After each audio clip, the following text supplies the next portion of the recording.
My favorite places to eat in Hawaii. This is Rami's Kahuku Prawns and Shrimp. It's located in North Shore, and we ordered the sweet and spicy butter and garlic sauteed shrimp and the fried shrimp. Rami's is cash only, so make sure you have cash on hand. Each plate is around $12 to $14. Our total was around $65. Here I'm having the butter and garlic sauteed shrimp. It is so good. The girls love this one. We ordered 2 plates of this and they absolutely killed it.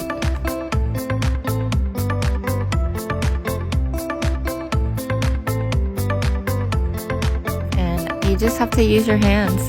I'm eating some of the garlic and the rice. So good.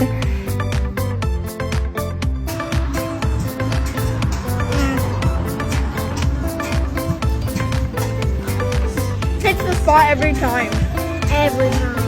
Love it. Yay! Great. Rip off the tail.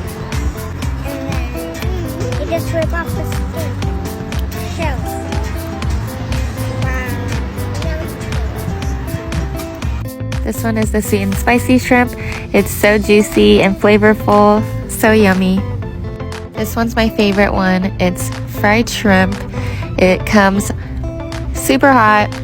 It's deep fried in batter, and it comes with a side of sweet and spicy sauce that you dip into, and it's just so perfect and crunchy and delicious. So good. Olive loved the fried shrimp and of course her corn. You guys have to try Rami's when you're in North Shore. Let me know if you go.